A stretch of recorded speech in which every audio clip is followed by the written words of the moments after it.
पकौड़ी खस्ता कचौड़ी दांत बिना ये तुझे दो कौड़ी के लगते गन्ना न चुसता भुट्टा न चबता माल के रहते दाने दाने को तरसते तुम फुफुलाते दौड़ते आते दांत बनाएंगे अन्ना कहाँ है कोई दांतों का जमाना प्यारे दांत बचाना कोई तोड़ दे या टूटे तो पास हमारे आना पूरी पकौड़ी खस्ता कचौड़ी दांत बिना ये तो Yes, sir. Your slides are visible, sir. The sound you can hear? The music? Yeah, yes, sir. Yeah, you're audible, sir. The voice, yeah, the music was also audible. Okay, fair enough. That's what I wanted to know better. That's all. Okay. Thank you. Sir, could we start it right now if you have checked the slides? Yeah, but then I am not the first speaker. Yeah, I know, sir. Just I wanted No. to not interrupt you while you were checking your slides. No. You can please start. Please go ahead. Okay, Please go sir. ahead. Thank you so much, sir. Yeah.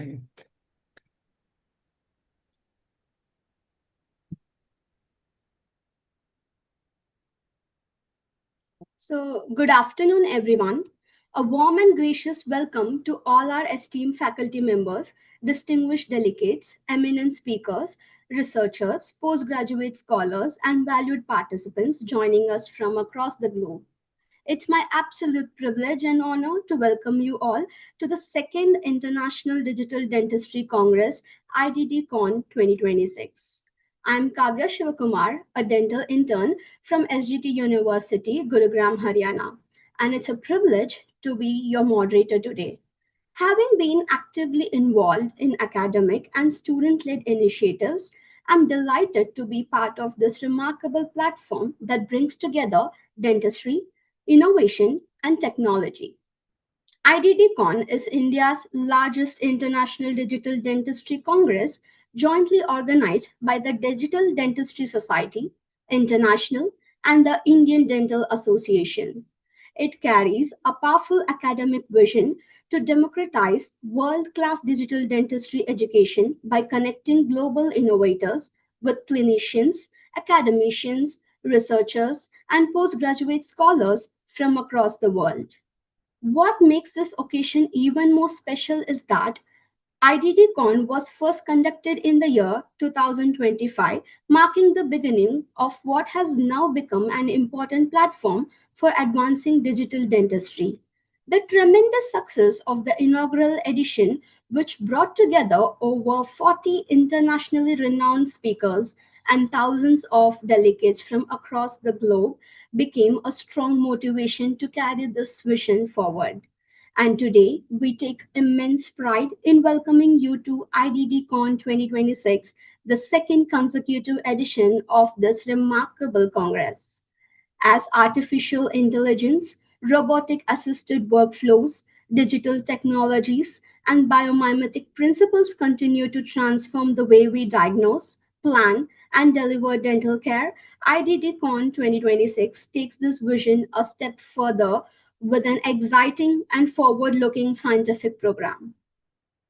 We are truly honored to have with us a stellar faculty of eminent academicians, clinician scientists, researchers, and digital innovators from across the world.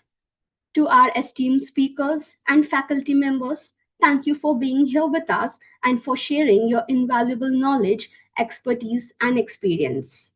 And to all our delegates and participants, thank you for being a part of this extraordinary gathering. Your presence, enthusiasm, and curiosity are what make academic platforms such as this truly meaningful. Over the next 3 days, we look forward to cutting edge scientific lectures, engaging discussions, meaningful academic exchange, and innovative research presentations from some of the brightest minds in dentistry. As we begin this exciting journey, let us keep our minds open, our curiosity alive, and our conversations inspiring. Because digital dentistry is not simply about adopting new technology, it is about reimagining what is possible in patient care. Once again, on behalf of the organizing committee, I extend my warmest welcome to each and every one of you. Ladies and gentlemen, welcome to Iddcon 2026. And now, without further delay, let us begin with exciting scientific journey and move into today's program. Thank you and welcome to Iddcon 2026. Let's begin our first scientific presentation of this session. It is my honor to introduce our first speaker for the day, Dr. Urus Desai Khan, who holds an MDS in Conservative Dentistry and Endodontics. Dr. Urus, ma'am, is a skilled endodontist and an aesthetic dentist with an extensive experience and a keen interest in aesthetic dentistry and smile designing. Her excellence in the field was recognized in 2024 when she was awarded Aesthetic Dentist of the Year award. She has also contributed to dental science through several national and international research publications and is actively involved in dental education, mentoring lectures, hands-on workshops, courses in our dental sciences, especially focusing on conservative dentistry and endodontics. Today, she will take us through an interesting and clinically relevant topic, partial indirect adhesive restorations, PAIR, the modern approach. So without further ado, let us invite Dr. Uruz Desai Khan to share her expertise with us. Ma'am, the stage is all yours. Thank you so much, Kavya, for that beautiful introduction. And yes, I'm so grateful for this opportunity and this platform that you guys are giving us to deliver what we have. So yes, I'll be sharing my screen. Can you just check if it's visible? Yeah, it's our pleasure, ma'am.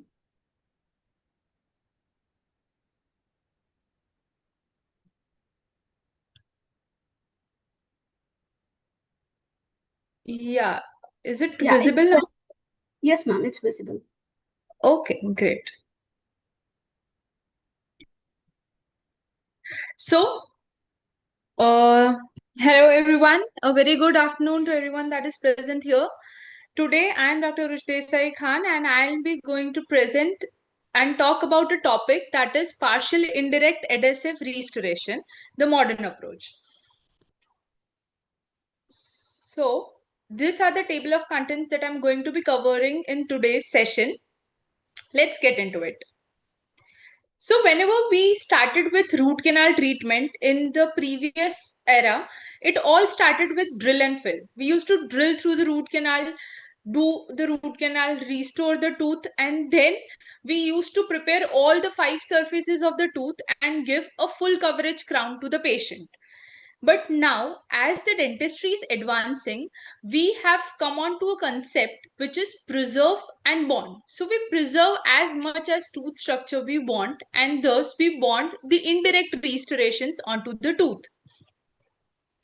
So these partial restorations, they have been a very good alternative to the crowns, that conventional crowns. And in these partial indirect restorations, we can give inlays, onlays, tabletop, veneers, veneer lay, and endocrowns. So the main concept is to make our work easy, to be efficient, to be conservative, and to be smart. So let's get into the case selection, that how do you select the case for this partial indirect restorations.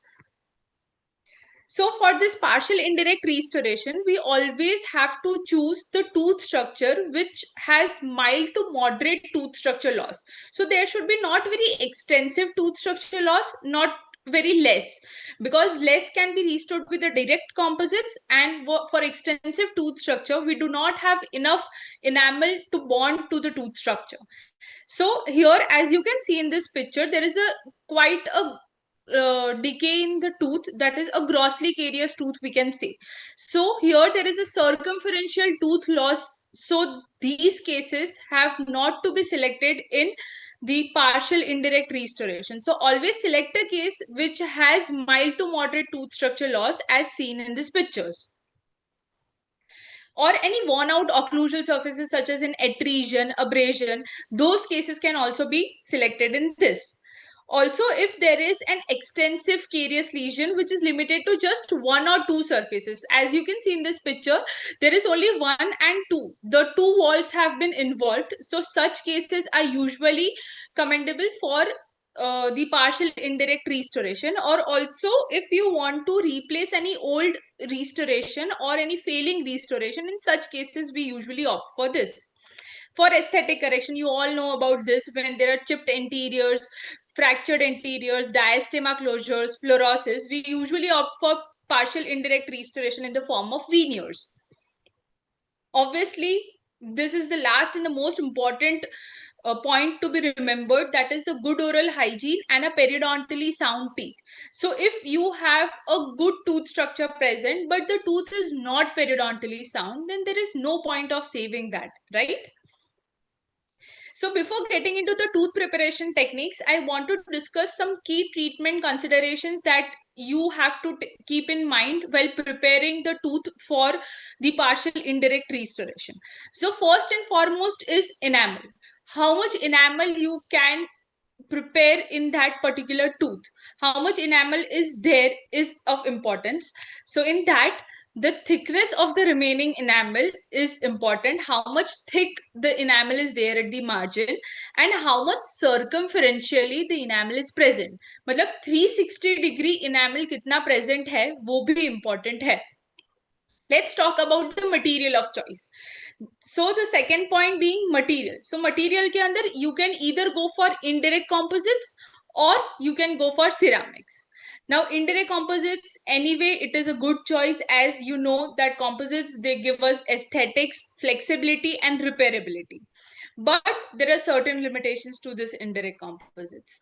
They are less reliable bonding over a period of time, and they tend to degrade over a period of time. And because of this degradation, there is a very shorter clinical survival of these indirect composites. And also, when you see in long-term basis, they are very difficult to repolish. We always need to redo the composites. So in that case, what comes here is the Emax. Now, why Emax has been considered as the gold standard in this indirect restorations? Let's see into it. So this is one article which I came across. This has been published in the year 2021, and it states that when this article has compared Emax with indirect composites, and here it states that the mechanical strength of indirect composites is very less as compared to Emax. As you can see here, it's almost double. Emax stands around 360 to 400 megapascal. So obviously it is higher mechanical strength. The long-term wear resistance of Emax is always better. You all know that composites tend to stain over time, and thereby they lose their luster, and thereby providing less aesthetics and longevity for that particular tooth. And also the fit and adaptation of Emax is far better as compared to composites, as the composites tend to distort during handling. So this is one more article in which there was a study which has been done, and a 10-year follow-up has suggested that the anterior ceramic veneers have always been preferred over an indirect composite ceramic laminate veneers. So indirect composites are always found to be inferior as compared to that of the ceramic veneers. One more randomized control trial of 10-year study, it has stated that the Emax has a failure rate of about 0.4%, which is very less in dentistry when we compare to other restorative materials. So yes, Emax is great, but this is the most important point. So apart from the enamel and the material of choice, isolation has to be there. If you cannot isolate the tooth, you cannot give a restoration or a partial restoration which has a good longevity. So isolation is the key role. Please try to isolate the tooth as each and every tooth when you are restoring the tooth, because it will ultimately increase the longevity and the predictability of the treatment that you are giving to your patients. And yes, digital workflow, it obviously tops up to this, because digital workflow has now made our life so easier. It has given more accuracy and more predictability, thereby providing more good restorations to the patients. Now we have heard so much about Emacs, that yes, Emacs is so good, it is definitely better over indirect composites. Now let's study what is this Emacs. So when we see the scanning electron microscope images of this as you can see here, these are the needle-like crystals which are embedded in the glass ceramic matrix. So these crystals, they provide strength and durability, and this ceramic matrix, they provide the optical properties. Now when we see the same image, the SEM image of enamel, these sound to be very similar, like they seem to be very similar. But when we compare it to zirconia, the zirconia is quite amorphous as compared to that of enamel.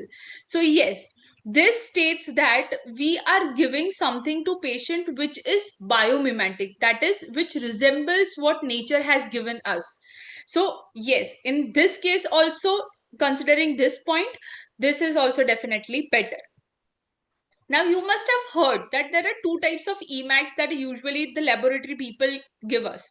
It is either Emacs CAD or Emacs Press. Whenever you tell your laboratory that I want to make an Emacs veneer of this, they will always ask, कि madam कौन सा करना है, press करना है या CAD करना है. So what is the difference between these? So the basic difference is the crystallization form. So I don't want to get into the chemistry and everything, but I'll just basically explain what is the difference between these two. So next time, whenever the lab person asks you this, you are clear in your mind. Okay. So in Emacs CAD, usually there are two states of crystallization. So this powder, the Emacs powder, it is cooled down and the nucleation occurs and it forms the first crystallization stage, in which is blue in color and which is known as lithium metasilicate. And when this undergoes the second process of crystallization, we get lithium disilicate. So in this, there are two stages of crystallization in Emacs CAD. First, it forms a blue state, which is the lithium metasilicate, and in second, it forms the lithium disilicate, which is the ideal choice of the restorative material that we want, which we call it Emacs. And in Emacs Press, there is only one step of crystallization. So it is entirely cool down, crystallization occur, ingots are formed, and then it is pressed at a very high temperature of about 920 degrees Celsius for about 10 to 15 minutes to get the restorations. So in Emacs CAD, two phases of crystallization are there, and in Emacs Press only one phase of crystallization is there. That is only the difference that you need to keep in mind, so that you are clear whenever the lab person asks you next time. Let's talk about the tooth preparation guideline. We have talked about what to consider while preparing the tooth, but how do you prepare this tooth for this partial indirect restorations? Let's get into it. So I'll take each one of the preparations separately. Firstly, I'm going to talk about inlay. So inlay preparation is very similar to your conventional class 2 preparations that you have been doing in your UGs for amalgam. Just the difference is that for inlay, you need to give a divergent margin, which is going outwards towards the occlusal surface and not convergent as you give in your conventional amalgam restorations.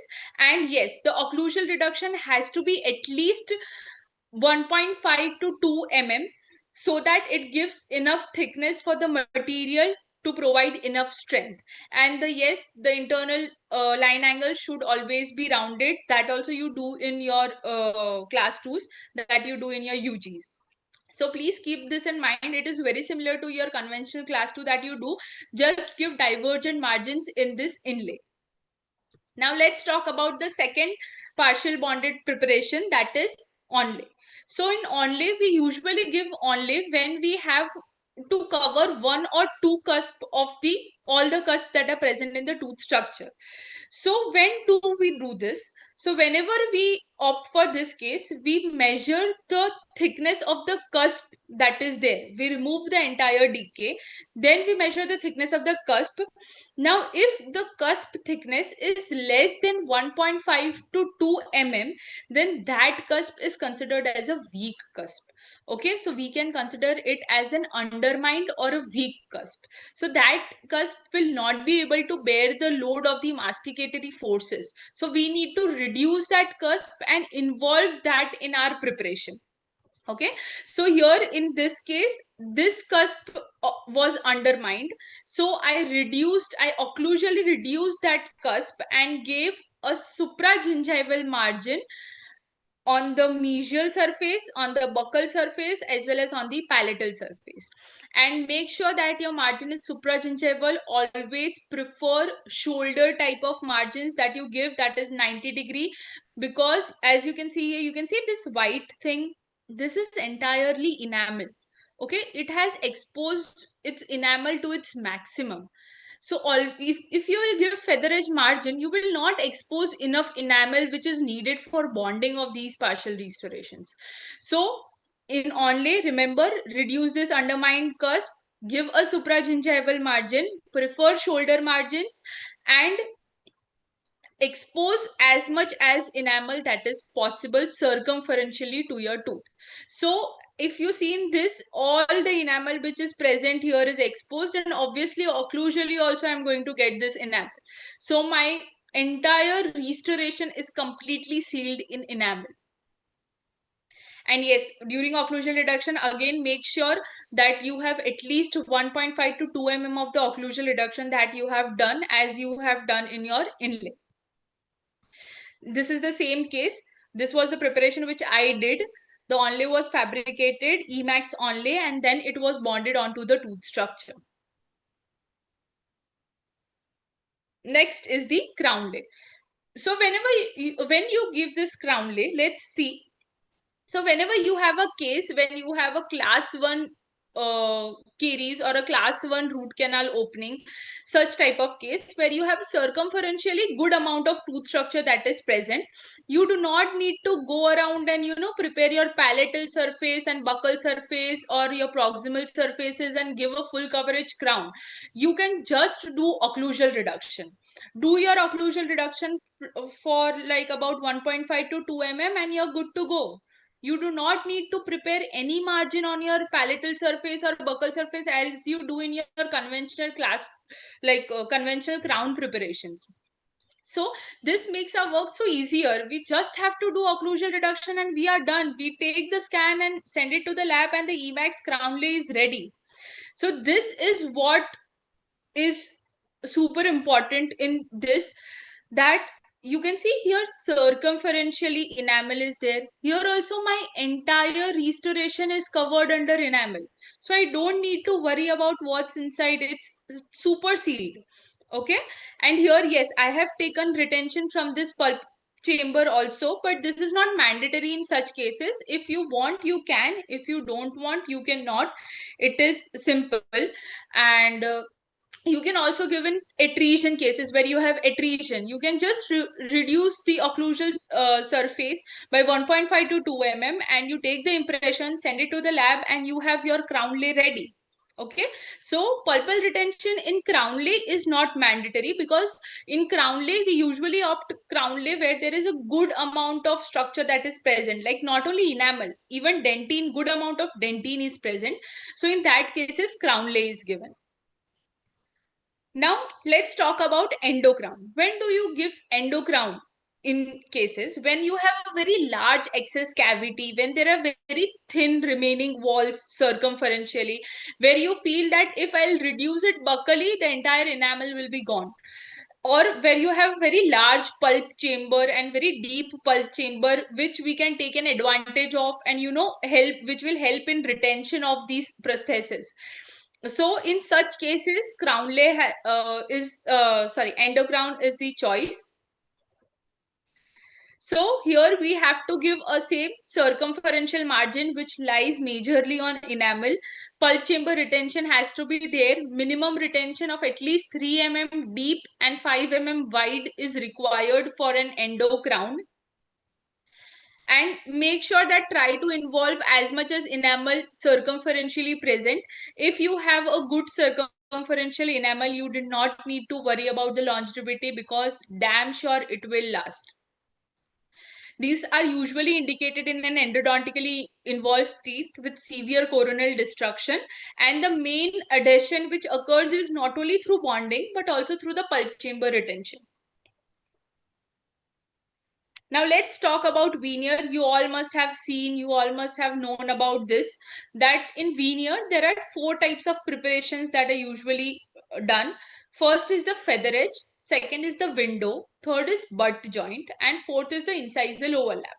What is the difference? Let's see. In feather edge, you just, reduce the labial surface of the tooth. You do zero reduction in the incisal third.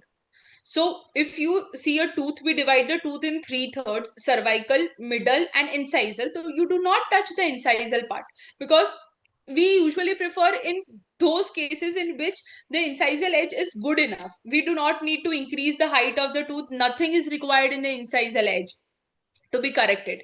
So only the labial surface has to be reduced, and you do not need to touch the incisal edge. Now in window preparation, you reduce the labial surface, but you extend it in the incisal third, but do not involve the incisal edge. So in feather edge, you do not touch the incisal third, but in window, you do involve the incisal third, but do not touch the incisal edge. In butt joint preparation, you reduce the labial surface, you reduce the incisal edge. This is the butt joint, and you end up at a 90-degree margin on the incisal edge. Do not go lingually beyond this. In incisal overlap, you reduce the labial, incisal, and then overlap it on the lingual surface and give a margin on the lingual surface. Make sure that this margin does not lie where your lower anterior tooth are gonna hit. Never give this margin on that particular surface where your lower anterior tooth is touching. Either give it below that particular point or give it beyond that particular point. Okay. So these are the various preparations of veneer that you have to consider. You can take a screenshot or a picture. This will be very beneficial for you. There can be no prep veneers, minimal prep, and the conventional or the extensive prep veneers. Whenever I want to go for one shade change, then I usually go for no prep veneers, where I hardly reduce 0.5 mm on labially, considering the middle third. Now in minimal prep, when I want to go for a 3 shade change or less than 3 shade change, then minimal prep veneers are what I prefer. And when I want to go for more than 3 shade change, then I need to reduce more amount of tooth structure, about approximately 1 to 1.2 mm. So in these cases, the conventional or the extensive prep veneers come to the role. These are the preparations that I have done. As you can see here, this I have prepared for an incisal overlap, the central and the lateral. You can see here, lingually, I have given a margin. Make sure that this margin does not lie where your lower anteriors hit to your upper anteriors. Okay, keep it either above that particular point or beyond that particular point. Now this I have prepared for the window. I've just reduced the labial surface, I have not touched the incisal edge. Okay. Now onlay. What is onlay? When you prepare a veneer with an onlay, that is onlay. It is nothing. They are just fancy terms. They are just mix and match the preparation and you are good to go. You can see I've reduced labially and also I've reduced the buccal cusp. So this turns out to be my onlay or veneer lay. Okay. So whenever you hear such terms, don't get fantasized by it. They are just simple preparations that you need to keep in mind. Now, this is the most important, I can say, heart of the entire partial indirect restorations, that is the bonding protocol. So once you receive your partial bonded or your crown or restoration, partial restoration from the laboratory, when the patient comes, you try and never tell the patient to bite. Okay, because if you check occlusally, this is Emax. You first need to bond to the tooth structure and then check for the occlusal contact. Yes, you can try and you can check for the fits and the margins, but do not tell the patient to bite and check for occlusal loading. Do not see the occlusal contact point at this point of time. Okay, first bond the a partial restoration to the tooth, and then see for the occlusal contact. Now, how do you prepare the prosthesis and the tooth for this bonding?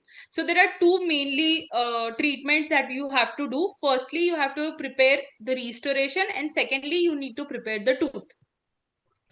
So in the restoration, you have to see that you place approximate like a hydrofluoric acid on the intaglio surface of the restoration.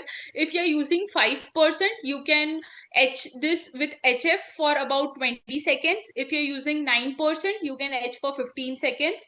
Like more the concentration, lesser the time. Okay, then once you have entirely etch the intaglio surface of the restoration with hydrofluoric acid, just rinse it and dry it thoroughly. Make sure that there is no water in your 3-way syringe what you are using. You just take a 3-way syringe and move it over your gloves to see if there is any water particles are coming or not, because if water is going to come, this will definitely contaminate your bonding protocol. Second, you need to etch with phosphoric acid. This is an additional step which usually I prefer. If you do not want to do this step, it's okay, but I usually prefer because it gives me that satisfaction of extra etching that I do. You have to use 37% phosphoric acid for about 15 to 20 seconds. Again, rinse, thoroughly dry it, and apply a silane coupling agent for about 60 seconds. Just apply it and cover it. Do not rinse, do not cure, just keep it as it is, and then come on to your tooth surface. You can also apply bonding agent. If you do not have silane coupling agent with you, you can also apply bonding agent. The entire protocol remains the same: hydrofluoric acid followed by phosphoric acid followed by bonding agent. That is the universal bonding agent. The 7th or the 8th generation can be preferred. And then coming onto the tooth surface, first do a good isolation. Etch the tooth surface 37% phosphoric acid for 15 to 20 seconds, and then apply the bonding agent. Scrub the bonding agent. Do not cure the bonding agent. Please do not cure the bonding agent.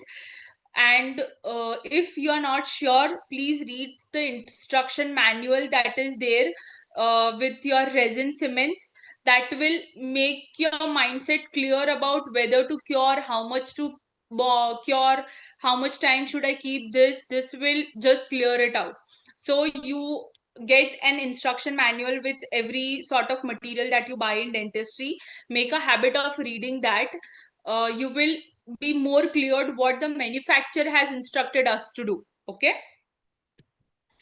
now yes, take your resin cement, you have to mix it, and then you have to bond your partial bonded restoration with the tooth. I'll again get back to this, just a quick revision. So for restoration, take your intaglio surface, hydrofluoric acid for 15 to 20 seconds, rinse, dry, followed by etchant for 15 to 20 seconds. Then rinse and dry. You can apply silane coupling agent. If you don't have silane coupling agent, then you can apply bonding agent, the universal bonding agent, the 7th or the 8th generation. Then, okay, keep that aside, cover it. Come back to the tooth structure. You have isolated the tooth. Do the etching, rinse, dry, and then apply the bonding agent. Scrub the bonding agent for the period of 20 seconds, and then mix your resin cement, place it on the intaglio surface of the restoration, and then put it onto the tooth structure where you want it to be restored. And once you have placed it, you make sure that it does not move. You can use a ball burnisher or something to just stabilize that particular restoration, and then do a tack cure for 2 to 3 seconds. Once you have done your tack cure, your resin cement will be mildly set, like initial set must have occurred. Okay, you can remove the excess at this point of time only, because once it sets to a very hard set, it is very difficult to remove. So remove your excess with the interdental floss or any excess that you see. Apply any gel like glycerin or KY jelly to form an oxygen inhibition layer. Cure it. Do the final cure of 20 to 40 seconds on each side. And still, if excess is present, then what will we do? We'll remove it with a 12 number blade. So take a 12 number blade and very carefully remove the entire excess. You'll be easily able to remove it from the buccal and the palatal or the lingual surfaces, if any excess is there then. Okay. So there are various resin cements that are available: 3M Relix, Ultimate, Relix Veneer, Variolink. You can choose, and these have instruction manuals. So go through the instruction manual. You will be cleared about what have to use. Can I use bonding agent? Can I use a silane? This will clear it out. Now, the final part, that is finishing and polishing. So once this has been bonded, once the final cure has been done, all the excess has been removed, now you can check for the occlusal contacts. So take an articulating paper, tell the patient to buy it in centric and acentric, and check for any high points. If there are any high points, use very fine grit diamond burrs such as red band or yellow band diamond burrs will work. You can use that, just reduce that and then polish it with some rubber polishers or enhance which are available. That will just smoothen out your burr marks that are there. Okay. So this is how you do the occlusal adjustments in any Emax restoration. Do not, during trying only check for the occlusal contacts. Do not do that mistake. It will break off because the masticatory forces are too high for a Emax. So yes, the key point of my entire session was plan the final restoration first. So whenever patient comes with you in the first appointment, only your mindset should be clear that, okay, I'm going to do a partial restoration in this particular case, so that we know how much to prepare. You will be well prepared from the starting only what to do. Okay. So in partial restorations, the preparation, it is not dictated by the depth of the burr, that ये bird का length इतना है, depth 0.8 mm है, इतना reduce करना है, ऐसा नहीं. This, the tooth structure, the healthy tooth structure only dictates how much you need to reduce. If you have healthy tooth structure, you do not need to reduce it. Okay. So it should be dictated, the preparation should be dictated by a final restoration what you have planned in that particular case, and not by the predetermined burr length.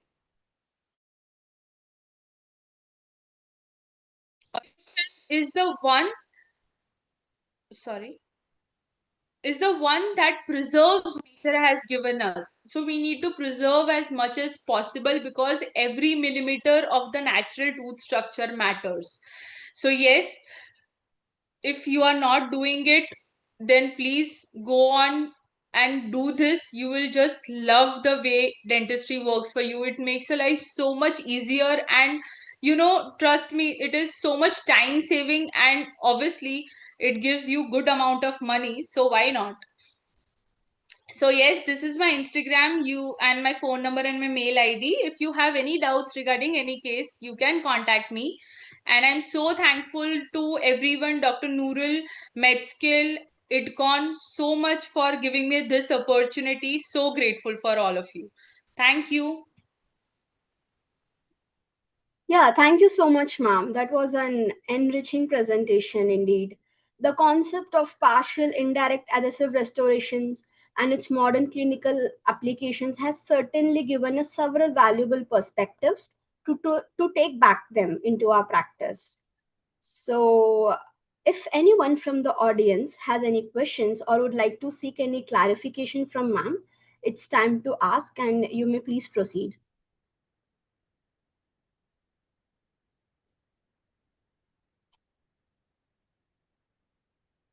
Audience, if you like to ask any questions or seek clarifications, you may please raise your hand or the emoji, and you'll definitely have the opportunity to interact with ma'am.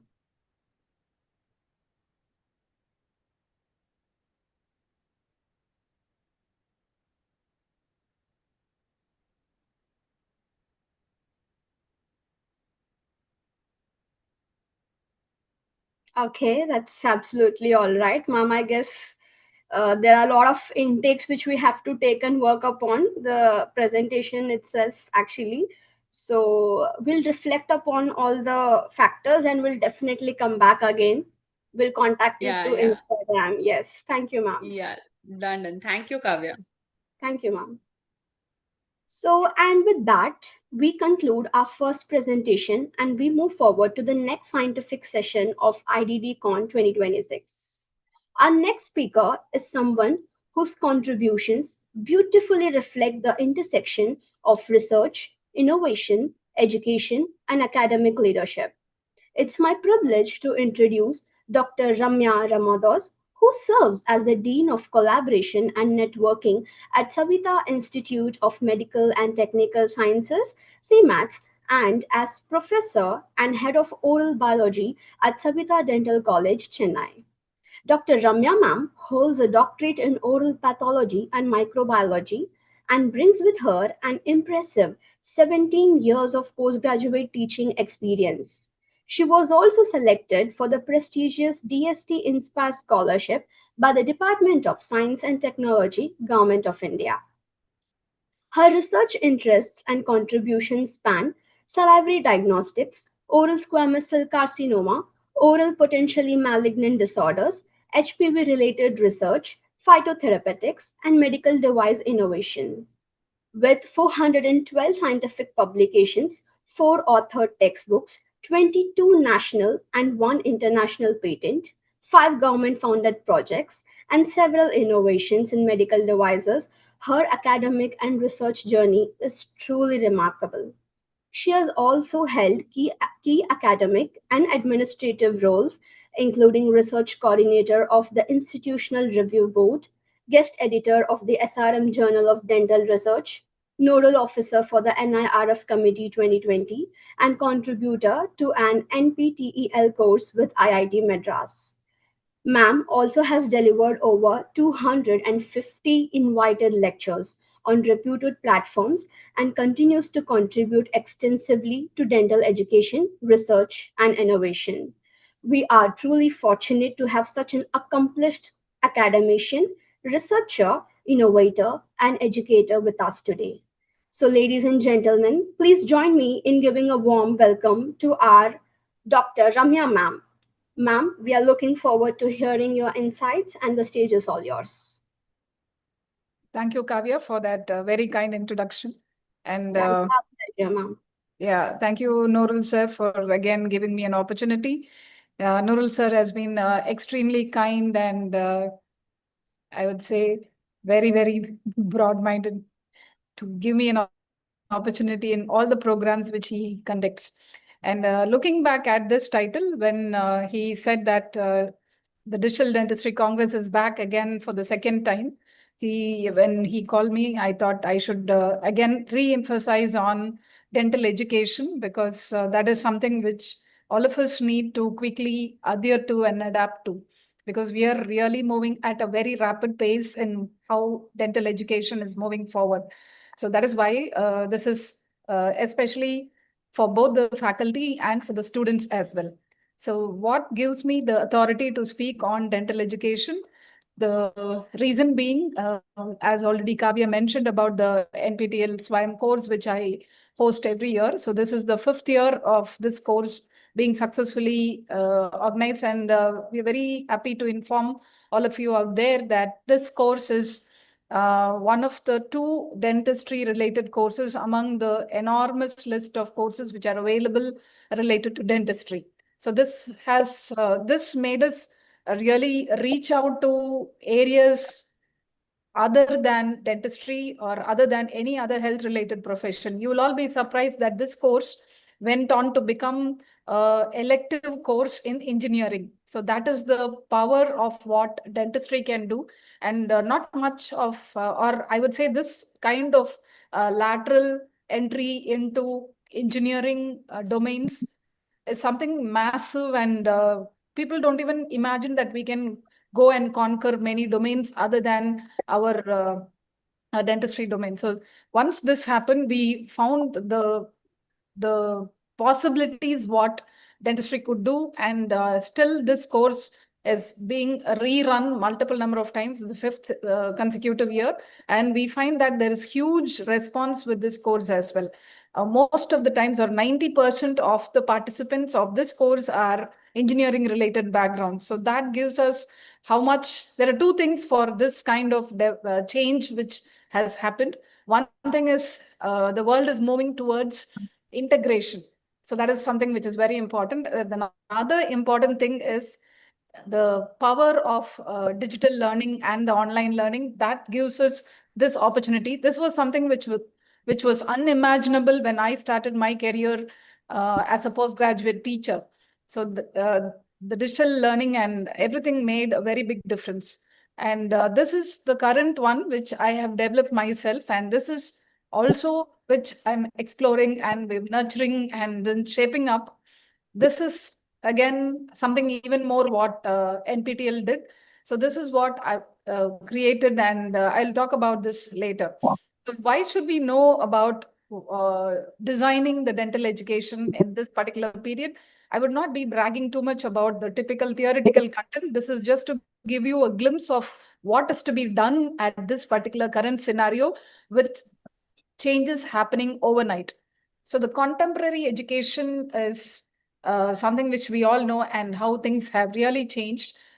Today's student definitely has a lot of problems, which they have a lot of too much of overload of information. Unlimited information is the problem. So anything which is less or too much, both are a trouble. And that is what is the current generation facing. And too much of content and too much of advancements, more opportunities and greater connectivity, all that leads only to confusion. So where are we as faculty taking the students to? What is the role of a future dentist, or how should a future dentist be? And what is the most important requirement at the current scenario? So we this year specifically, we see the trend is currently changing. Earlier, we saw that the trends were slowly having a very negative influence on dentistry as a choice. But this year, we were surprised to see that if you can just go and brief on the MCC website, you would be surprised to see that most of the colleges, the seats are filled. So that is something heartening, and we can slowly understand that dentistry is one of the very important course that will not be affected by AI changes. Having mentioned that, it doesn't make a very big change because it is entirely a skill-based profession. But what we need to understand is we have to keep up with the pace with which the world runs right now. So how can we use it at the best possible way? So how can we enhance learning, and how can we enhance teaching? So all that we need to do is improve and enhance the scientific content. The best part is we can do that enhancement for a clinical aspect too, and we can also enhance it by improving the innovations. Career is what would be the last part of it. So the 5 essential transformations which dental education must have is related to a competent curriculum. Competence, the moment I mention competence is a word which sadly the Medical Commission had grabbed it a long time before. 6 years before, the National Medical Commission was more proactive in grabbing this competency related curriculum, and it took over very quickly. But sadly, nothing of that sort has happened in dentistry. But no worries, as an individual teacher, you don't have to wait for a teaching body to implement things.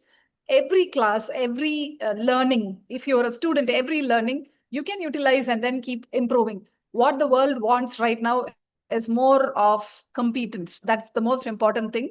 And there is a very important aspect which digital, the technology transformation has done. That is personalized learning. And that is something I would say is a bliss by itself if you are using it properly. I keep repeating this in multiple of my lectures on this topic. AI and tools are like wild horses. You should be smart enough to tame and control. Otherwise, you would be toppled off the horse and you would go nowhere. So you will have to be extremely strong when controlling a powerful engine. But if you know how to tackle it, if you know how to control it, and if you really know what you're looking for, then tools are a very, very big help. So personalized learning is something which is a boon by itself, provided you know how to use it. And anything is possible, from passive observation to active simulation. Anything is possible. And we have now integrated learning platforms using all these tools, and it is really making a very big transformation in the way we are conducting our examinations. So right now we are validating at the institution level, we are validating a tool which is very strong enough to give and generate learning resources, and the system of automation related to examinations and assessments are being being constructed on a very large scale. So that is what the university is right now pushing onto. And as faculty members, we are contributing hugely towards that automation. Once it launches, it would be a massive thing in the field of dental education. And not only dental education, the same validation is happening in other categories as well. So what you need to understand is, there have been many times when, after seeing the NPTEL's poem contribution from our institution and from me, many of my known faculty circles, they keep calling me and asking, how do you do this online content development, and what is that we need to do? Can we have our own LMS? And there were so many questions. And what you need to understand is, it's just not about doing some videos and then randomly updating. There is so much more which you need to concentrate on, making it more interactive and making it more immersive. So those two words are the key words which are very, very important.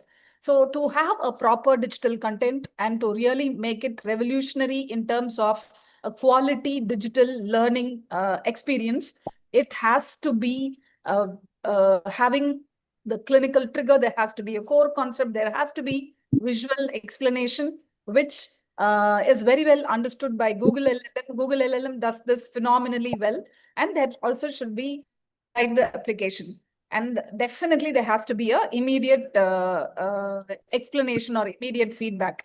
There are many, many examples which can be given at this point. So simple examples is just a process. For example, if there is a process related to any kind of, the previous speaker was talking about the prosthesis, how the digital tools are used to deliver the prosthetic rehabilitation and so on. So any kind of concepts you take, there has to be an introduction, there has to be an identification, and then there has to be a proper mechanism which is there. And then you tend to differentiate between the different techniques which are available, and then you predict. So the beautiful part about digital tools and the AI innovation, I would say, is prediction. This level of prediction was never seen earlier. So that is the best thing which all of us have to decode and utilize it to the fullest. The best part of our institutional teaching and learning is, we do a lot of micro teaching and micro learning, because we have something called as small group teaching. There is never a large scale or never a group teaching in hundreds and 150, never like that. It is always teaching to a smaller crowd of 16 to 20 maximum. So that is what is called as small group teaching, and that has been in use for more than, I would say, more than 1.5 decades now. And now that with the invent of AI, we tend to enhance our classes slightly better, but the core framework remains the same. So that we call it as small group teaching. And then we have multiple modules. Even before AI, we used to have the same framework. So it feels so heartwarming to see that we were envisioning all this even before it really took the world and made a very big difference. So that is why it was very easy to translate into what is happening now, to extrapolate into what is happening now. So any kind of module, we were told to take only for 10 minutes. So those are called as chunks, learning chunks, and that is also called as Pomodoro technique, if people who are in education would know.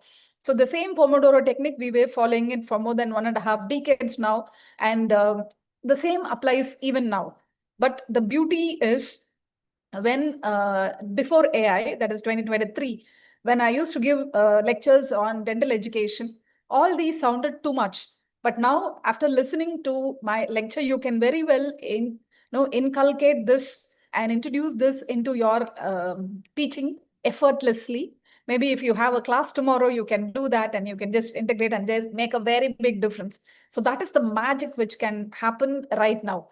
So you make it fragmented. And why should it be fragmented? Because attention span is fragmented. The maximum which a student can attend to is just 10 minutes. And if you can concentrate on that 10 minutes, it makes a very big difference. So 10 minutes, after every 10 minutes, we are supposed to break and then shift the activity from just listening to some other kind of activity. So that is something we call it as the multiple integrated learning algorithm. We call it by the word acronym called MILA. So when you introduce many other systems, many other senses into the learning becomes better because your brain gets activated in a better way. So that kind of integration makes a very big difference, and that really makes a lot of impact in the student's brain. And once you are able to crack that level of impact, the feedback which comes out is huge. It makes a very big difference, and the outcomes are amazing, and it will give you a level of ultimate satisfaction as what a teacher should do. As a student, if you are sitting in such a fragmented framework, the outcomes which you would get is phenomenally very, very high. So the word immersive learning has become, I would say, the most followed or most repeated term in the current education related platforms. Immersive learning is something which all of us have to integrate to, and there is no other choice right now. Whether there is any curriculum which is changed or whether it is not changed, the learning has to be, teaching and learning has to be immersive. So how do you do that? So there has to be a kind of three-dimensional visualization, or very simple thing. If you don't have anything, you don't even have to do a model for that. All that you need to do is just collect a set of extracted teeth. If you're doing a tooth morphology class, or if you're having an anatomy class, well, anatomy department is very well equipped with all the bones of the skulls. So that touch perception, the sensory perception, as you allow more senses into the learning, it becomes a very big difference. And then comes virtual microscopy. So virtual microscopy again is a very very big boon. It's a function. It's a very interesting add-on which we integrated heavily during our teaching practices. Augmented reality, again, I don't have to tell about it. You need specific systems. So what is there in the first and two is part of the basic NMC guidelines or the DCI requirements, but augmented reality, virtual reality are all optional.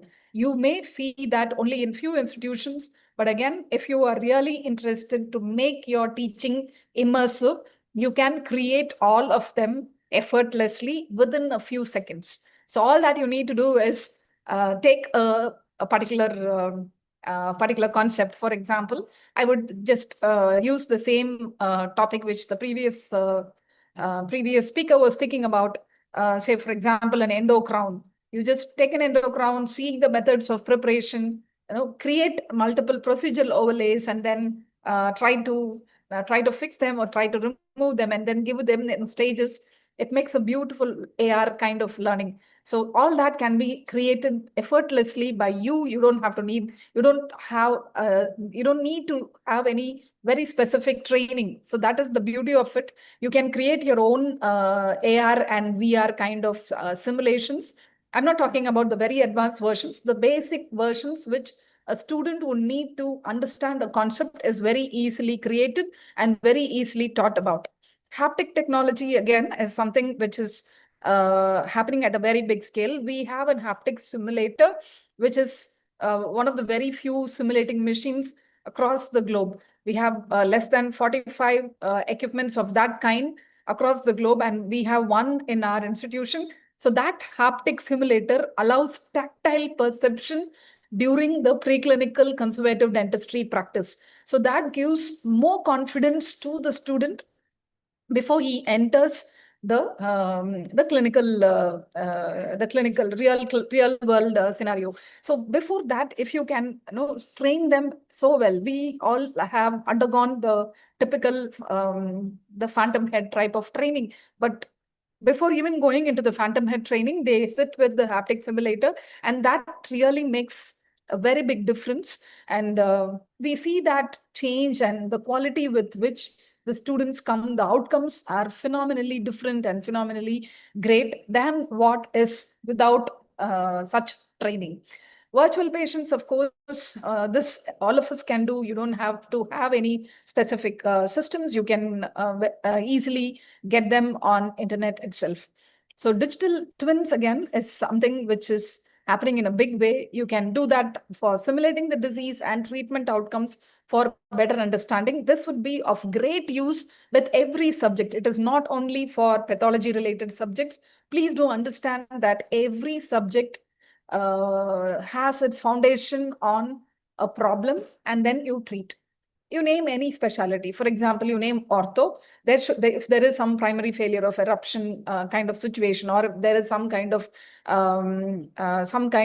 submersion where there is an impacted tooth, or some kind of problem where there is a canine impaction and it is not happening, and because of that there is a malocclusion. All of them can be very easily simulated. What in a normal condition, how is the crown inclination and how does it differ without a crown inclination, can be very easily done and managed.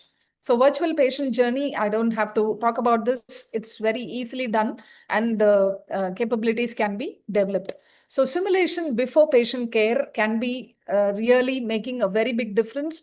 And this is something which allows the students to make mistakes. You have to give them scope to make mistake. And this is where this is the most safest place for them to make mistakes and learn better and better, even before going into the real world scenario. And how do you really use AI as a learning partner? The best I would say is personalized tutoring, because no single human being is the same. We all need personalized learning, and we know that everything personalized, be it treatment, be it medicine, everything personalized will work better. So learning also, the best is to have a personalized way of learning, and this will make a very big difference. So I'm not going into the depth. The most important thing which you need to understand is I have heard many faculty being very disturbed or very depressed about how AI has just swept off many things from them. But what I would say is no one can replace a human. Human potential stays the same. And if you understand the core, you will never be afraid of what AI can do, because as a faculty, you can never be replaced. So that is the most important thing which you have to understand, and you can be super proud of it. You can be confident about it.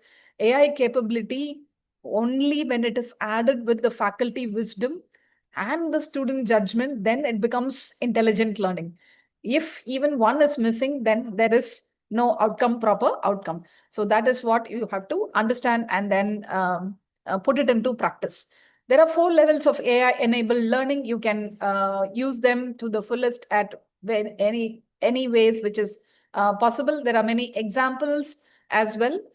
So the most important here, the easy way to use AI is to use the verify rule, validate the facts, and examine the evidence. These two are very, very important. And I'm here to re-emphasize that faculty wisdom plays a major role. Personalized learning, I don't have to re-emphasize more on this. And always, whichever system is being used, whether you're using an adaptive system or an immersive learning, whichever way you're used, whether you're using a haptic system or whether you're using a kind of any kind of learning, I would say has to follow with a feedback system.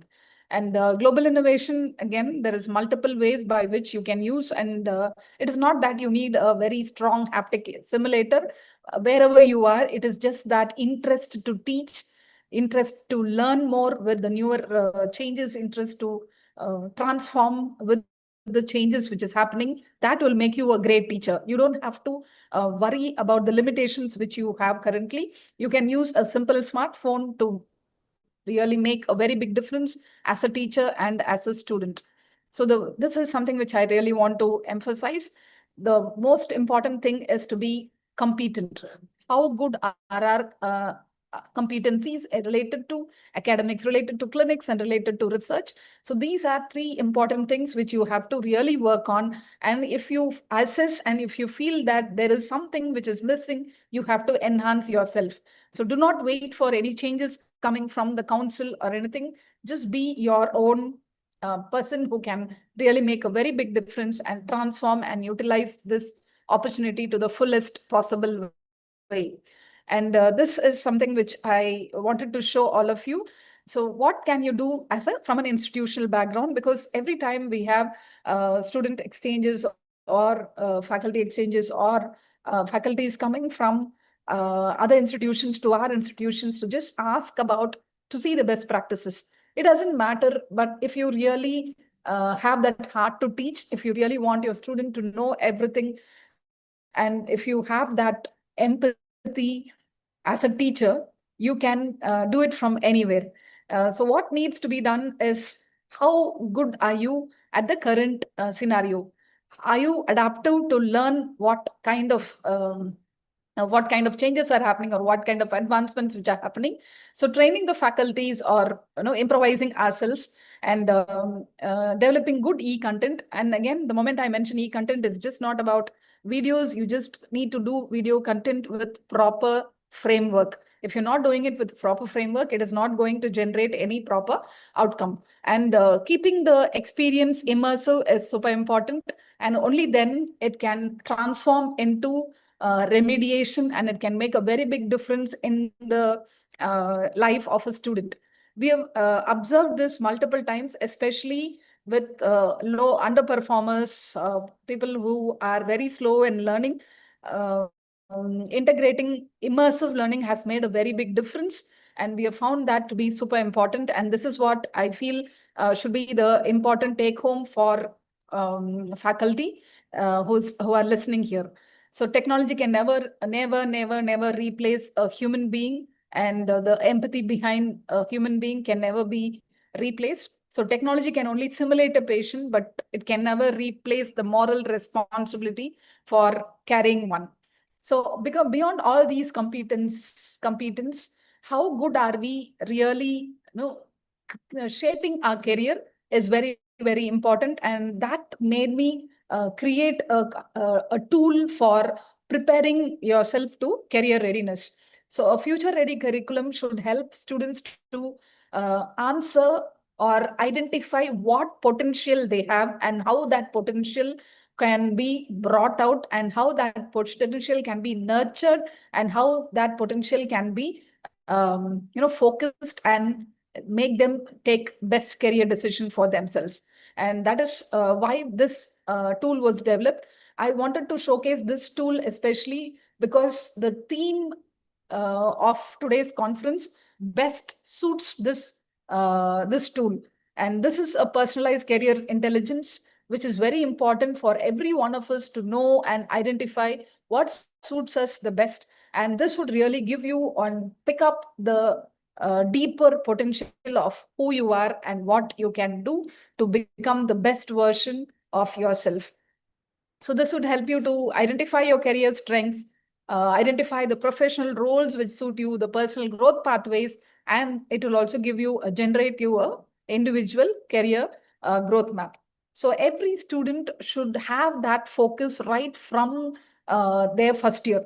So why is that kind of focus required? Only if you train yourself from year number 1, you can achieve your goals faster.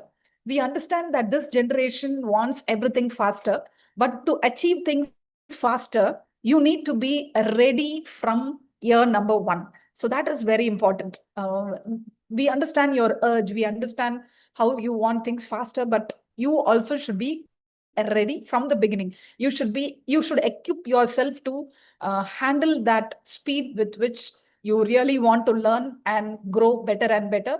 So my take-home message today is technology can democratize knowledge. So this one line is a beautiful statement. Democratization means, for example, when we were students, there has been staff members who were very, very strict. I would say too much of they were very strict, but they had very sound knowledge. There have been situations where the teacher used to not allow the students inside the class if the child goes late to the class. And so all those situations were there. And so right now, there is definitely a more of level playing field or more democratization. And this is something which all of us have to cherish about, all of us have to be very happy about. Simulation, again, can demonstrate more better experience. AI can democratize personalization, and tools like Career DNA can really transform potential into a professional purpose. So we must not prepare students merely for dentistry that exists today. We must really empower them to shape dentistry for tomorrow in terms of enhancing their learning through digital tools which we are surrounded with. Thank you for patient listening, and I'm open for questions.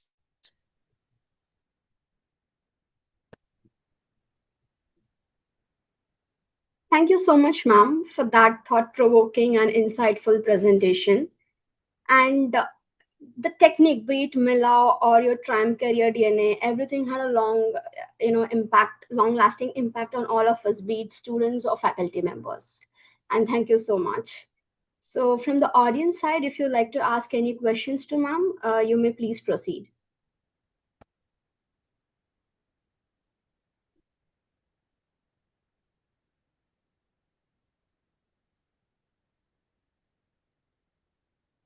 Thank you so much. I think there are not many questions. So I will leave my contact details with the organizers. They can share it, and you're free to contact me anytime. Thank you. Yeah, sure, ma'am, sure. We would take the insights forward and continue to discuss beyond this session as well. Thank you so much. Dr. Ramya? Thank you so much. Yeah. Yes, Thank sir. you. Dr. Ramya, it was a really good session. And I'm sure with this, you really presented a good scenario of how we teachers need to change with time and adapt to the newer environment. Yes. And at the same time, I feel the students also should change and understand. The problem here today, I feel as a teacher of 25 years of experience, feel that today neither the teachers want to teach, neither the students want to learn. The problem is to set a balance between the two. Correct. But a wonderful presentation, Dr. Ramya. Thank you so much for sharing your knowledge with us. Thank you. Thank you so much, sir. It means a lot to hear such positive words. Thank you so much. Very kind of you. Thank you. Yeah, thank you once again, ma'am. And now, as we continue our scientific journey, we move into another fascinating dimension of digital dentistry, the transformation of complete denture prosthodontics through digital technology. Our next speaker is an accomplished prosthodontist and educator with extensive experience in aesthetic and functional rehabilitation. It's my honor to introduce Dr. Ratan Das, who currently serves as the director of the Indian Academy of Aesthetic and Functional Rehabilitation and as professor of practice at D.Y. Patel College of Dental Sciences, Nerul, Navi Mumbai. Dr. Ratin sir brings with him an impressive 25 long years of experience as head of the Department of Prosthodontics at Dr. G.D. Paul Foundation's YMT Dental College. He is extensively involved in specialized training programs in aesthetic and functional rehabilitation with international certifications in aesthetic and functional rehabilitation and functional occlusion. He also serves as the editor of Dental Dialogue, the official journey of IDA MSB, and his clinical excellence in prosthodontics was recognized with the prestigious Charka Award for Clinical Excellence in Prosthodontics in the year 2025.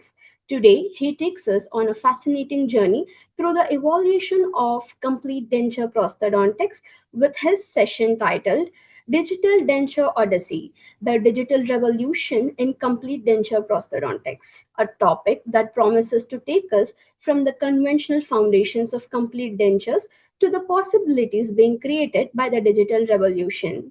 Ladies and gentlemen, please join me in welcoming Dr. Ratan Das sir with a warm welcome.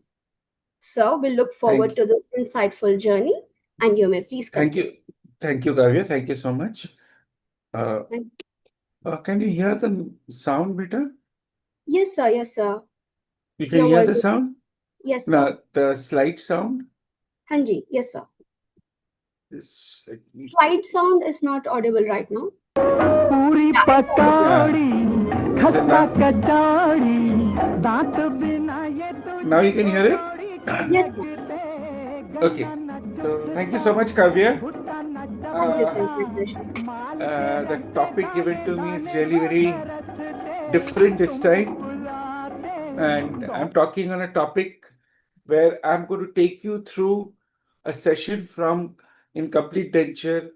As Ramya rightly said, moment we enter a dental school, we are into a teaching arena, and the teachers teach us the very first thing that they teach us is complete dentures, I think so.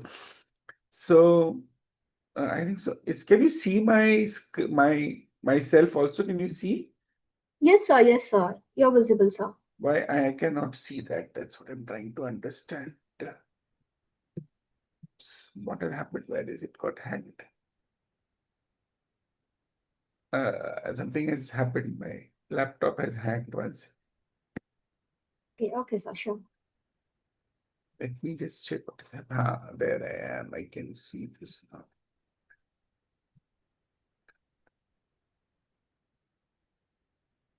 Yeah, sorry. Yeah, no issues, sir. No issues. Thank you so much. Yeah. Okay. So what I'm going to take you through today is basically how the complete denture, which we learned right from the first day in dentistry, to we keep practicing, how much ever we say, complete denture is always a part of our practice.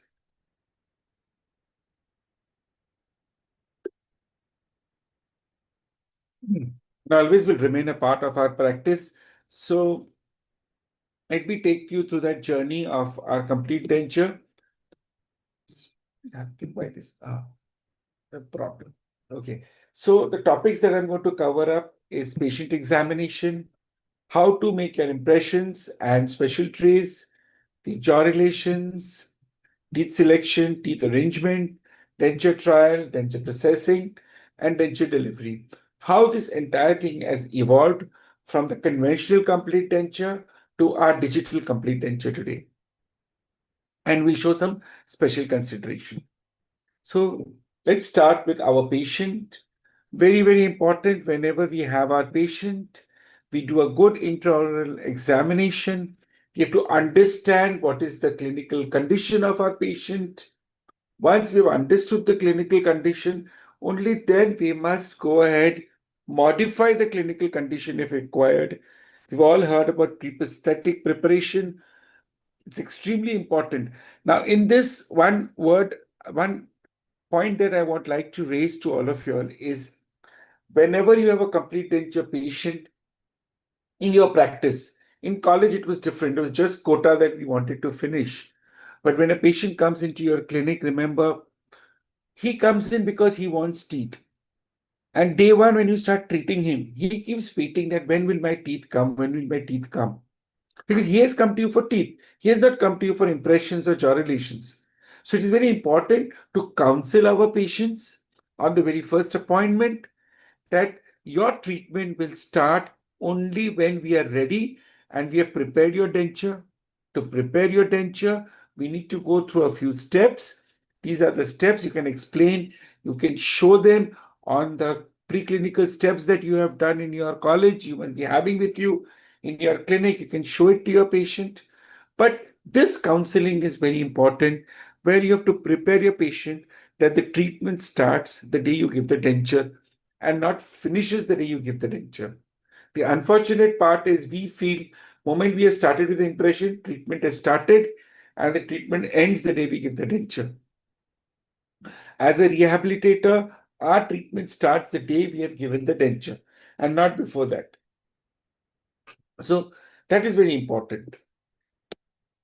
Have a good examination. Then we go in for impressions. We know we are using the selective pressure technique. In the selective pressure technique, why are we calling it a selective pressure? Because we're using a combination of mucostatic and mucocompressive impression. So where am I doing the compression? Where am I doing the static? That's very important. Remember. So in the conventional technique, we use a mucocompressive preliminary impression. We use a material that is compressing the entire tissues. All the tissues are getting compressed. So that is why it is called a mucocompressive technique in your preliminary impression. Then you prepare a preliminary cast. And this is now what is the main point. When we are using our special tray, we have to prepare a spacer. Now, the spacer is not to give relief or create selective pressure. This spacer thickness is very optimal. It has to be the thickness that is required for the impression material that you're using. What is the final impression material that we're using? Zinc oxide eugenol. The optimal thickness required for zinc oxide eugenol is 0.9 millimeters.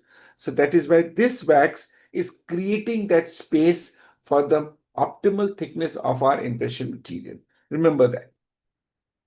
And to give relief, it is these escape holes. So you're going to make 5 escape holes, one in the anterior region, one in the mid-palatal region, the third in the nasopalatine region, and the fourth and the fifth one over the minor salivary glands. What is the role of this? This helps to create a relief. The impression material, instead of compressing the soft tissue, will flow out and keep that area relieved of any pressure. And that is how we get a selective impression technique. Then we go ahead and we do a mucostatic impression, do our bottom molding with green stick, and a wash impression with zinc oxide eugenol. This is what we all have conventionally done in our colleges. And today, in the contemporary world, what do? We make a preliminary impression of a mucostatic impression material we use instead of a mucocompressive. So here we are changing the technique of impression. Moment we are changing the technique, we are changing the material that we are going to use. We're using irreversible hydrocolloid, or we use a putty rubber-based impression material. Right? So these are the materials that we can use to obtain a mucostatic impression. Then we go ahead, prepare a special tray. Now, because the optimal thickness of the final impression material that we're going to use is light body, which is just 20 microns, you don't need to give any spacer. You make a special tray without any spacer. Once you have done that, go ahead, you do your bottom molding with putty and your wash impression with light body. So that's where I have changed from the conventional to a contemporary, where I call it a cold denture because there's nothing which is hot going into the patient's mouth. Neither compound, neither green stick, nothing which requires heating and is very comfortable and a quick way, because the entire bottom molding can be finished in a single step. So that's the advantage of this technique. Next is in the digital impression. Now, whenever we're making a digital impression, remember, today we want to do digital, scan, but try and understand there are limitations. What is the limitation? The limitation of a digital impression is you cannot create pressure on the tissues. So what happens in this technique? You do a primary scan, there's a scan protocol, you do your maxillary scan, you go ahead, do your mandibular scan using the scan protocols, scan. Once you have finished the scan, you have to go ahead and to apply selective pressure, you have to print a special tray. Either you print a special tray or you make a special tray on the model that is printed out of the digital impression that you made. Go ahead, do the normal bottom molding technique, and then obtain a scan of that impression that you've made. You have to go ahead and Just demonstrating the gesture scan here. So this is In the this technique case, you'll which notice you some go white ahead powder. and scan the impression. So this is how the digital impression is made of our conventional complete denture patients. Next is your final cast. You all know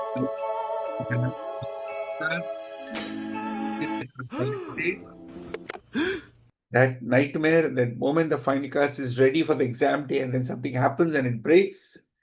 So the conventional and contemporary special trays are made in dental stone, whereas the digital are printed. Once this is prepared, you prepare your wax rims. The wax rims are the conventional wax rim that we do. Nothing great in this wax rims. That's the same way as we did our conventional. Go ahead, do our jaw relations. In the conventional jaw relation, we use the uh, plane orientation, check the plane orientation, prepare the wax rim, do your video, VDR, ram bolo, band karo, put those markings, check for your vertical height, do your centric record, and prepare and seal the wax rims with nicks and notches. But in the contemporary, we no longer do this. You need to have a Facebook record. You need to do a good orientation jaw relations. Friends, in orientation jaw relation, when you record, it really, really helps a lot in your complete denture. Go ahead, do your conventional vertical jaw relation the way you do. Check for your VDR, check for your video. Go ahead and record it. In centric jaw relation, a new technique that you do is your Dawson's technique, where you put the patient into complete supine position and maneuver the mandible into centric, and then seal the maxillary and mandibular impression wax rims, prepare the nicks and notches, and seal it with the any bite registration material. In a digital world, you do the same, do the entire scan, and what you need to do is scan the mounted articulator. That's how you go ahead and scan your mandibular articulator. You select the scan process. This is just to show you one of the scans that we usually do for our even dented cases. Scan the maxillary cast. If it's dentulous or edentulous, the process remains the same. Remove, put the lower cast, scan the lower cast. Click next, go ahead. Once you've scanned it, go ahead and now place the articulator with both the mountings onto it and scan it. And let us go a little fast. And with this, the entire scan gets digitalized. Your normal conventional scan gets digitalized. So when you want to digitalize your articulation, do your Facebook record, do your vertical jaw relation, do your centric record, and then let the lab person go ahead and scan the articulator for you. And then he gets the records digitally. Go ahead, do your teeth selection. Teeth selection has always remained the same, whether it is conventional, contemporary, and digital. It is extremely important, friends, to understand that we need to involve the patient in our teeth selection. If you look at this patient, you will feel that the patient will not be concerned. But when you show him the teeth sets, he's just not able to decide the type of teeth set he wants. He's not satisfied. So remember, you have to understand that the teeth set is the final thing that the patient is looking for. So it's extremely important that we involve the patient in our teeth selection. Do your shade selections, do your type selections. I'm not going into details of it. Use your tooth card to select all the information that you have done. Use your dentogenic concept, modify your teeth sets. Very important. Check for the shade of the base. Go ahead, do your mounting of your wax rims. In the conventional, we do it on a mean value articulator using the normal protocols. In your contemporary, we use a semi-adjustable articulator to do our mountings, or we can use a Hano articulator, depending what type of articulator, either use a BioArt articulator or a Hano articulator. Institutionally, we are yet using Hano articulator. In my practice, I just use a BioArt articulator, which is sufficient for me. In the digital, as I said, these vaccines, once it is scanned, the entire scan is picked up and you have a digital articulation ready for you. Now we go ahead and do a teeth scan. I'm sure we all remember. Oh my God! Sure, we all remember how horrendous was that teach sitting that we did. Put each of the teeth back and then go back to your teacher to approve. I'm sure when I talk about teach sitting, you remember the days and the way we enjoyed. I enjoyed a lot of jokes as we did our teeth. Then, in the conventional way, we do a teeth setting on the vaccine. In the contemporary, we use the bioart articulator. Whereas in the digital, what we do, we take from the library all the information that we've used, select that information, place it with the journalization that we have scanned, go ahead, do your setting. This is how digital setting is done. Once the digital setting is done, the laboratory sends you for approval. Once you approve it, what the lab does, I'll talk a little later. Then we go ahead with a clinical trial. In the conventional and contemporary, we have the normal teeth setting vaccine, which is finished. The wax is finished and it comes to the laboratory, and from the laboratory, and the clinician then checks it in the patient's mouth, right? Whereas in the digital, what happens, they print a temporary denture. The disadvantage that I feel in this way is in a digital article, in a digital printed trial, is the shade can never be checked with your patient. And the patient, it is only the occlusion, the shape that you can check. But most importantly is the shade that the patient is looking for. You really cannot check it because it has a white color, which is just opaque, and it really doesn't give the aesthetic value that we are usually checking during our trial stage. The biggest disadvantage of a digital trial is that you cannot have the real life effect of your trial, which we get with our waxed trials. Then we go ahead, do our acrylization. I'm sure we remember how we did our acrylization, the conventional and the contemporary way. We did our packing, curing. I'm not going into details of this. I'm sure everybody who have joined me here would remember this and would remember all the stories that you had with your acrylization. And you would remember the sound of the lab, and the denture flying away, and the denture breaking, and you trying to repair it with, Fevikwik, most important friend in dentistry, and the helicopter ride that we did with the sandpapers. I'm sure you all remember all of it. And then we go ahead and finish our denture. This finished denture is again, there is a clinical remount which is done and checked for occlusion. In the digital, there are two ways we can do. We can either print the denture or we can mill the denture.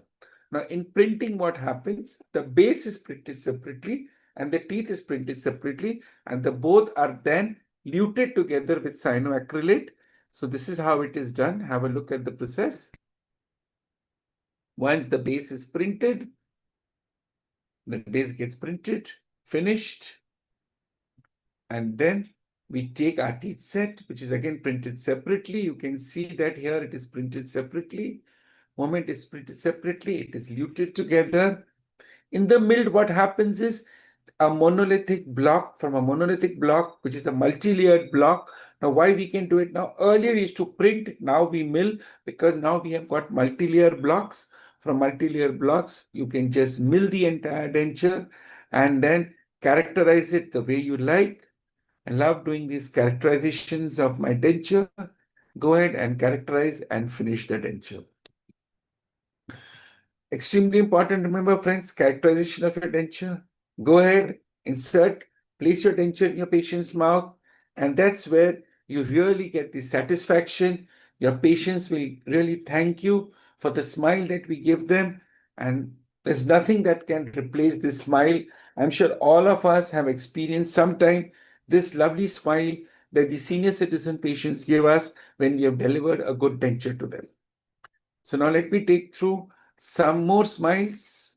This is a lady who was quite debilitated with dementia, but moment we gave her a denture, she was smiling all and she was so happy to get the denture because now she could eat with it. Then we have this another lady. You can see a simple denture can make so much of a difference to our edentulous patients. So you can really give such dentures and make them happy. Now let us see a few special cases. This is a patient where we did a tooth-supported overdenture. Remember, friends, we all are mad about implants. But even if I can save a tooth and give proprioception to our patients, there's nothing like it. Do your copings and look at this patient. This patient was, she visited a number of dentists and they all told her for full mouth implants, but she was not convinced. She just wanted a simple treatment. She wanted to save whatever teeth is there in her mouth and she wanted a simple treatment.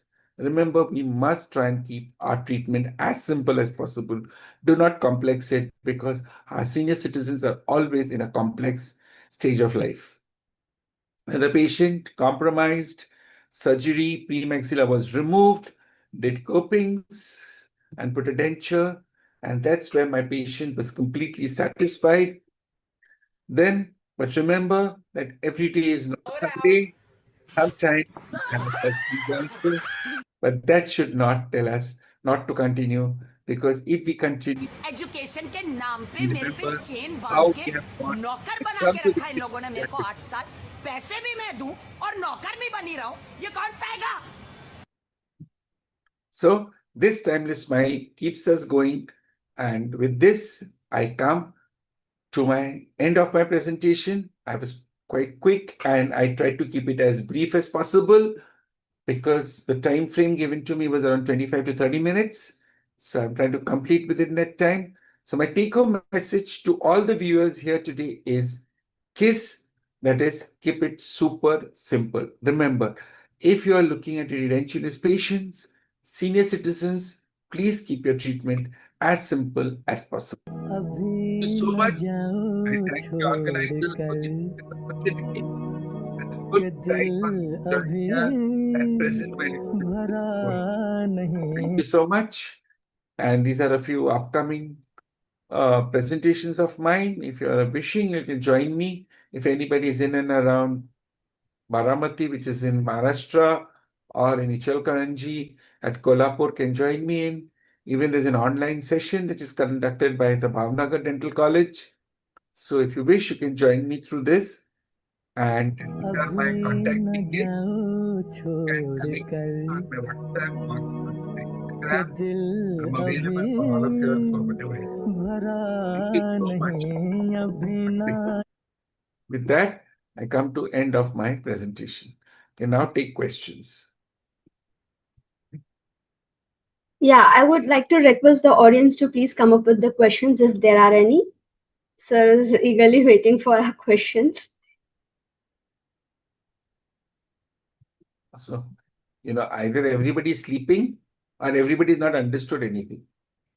No, no, it's not like that. So you have walked us through the entire sequence step by step from the starting to the end of making a complete denture with the new twist that is introducing innovation and the new technology outcomes, which should be inculcated for the better patient outcomes as well. Thank you so much, sir. And your presentation was indeed, yes, sir. There's a question by Happy, I think. So thank you for the wonderful.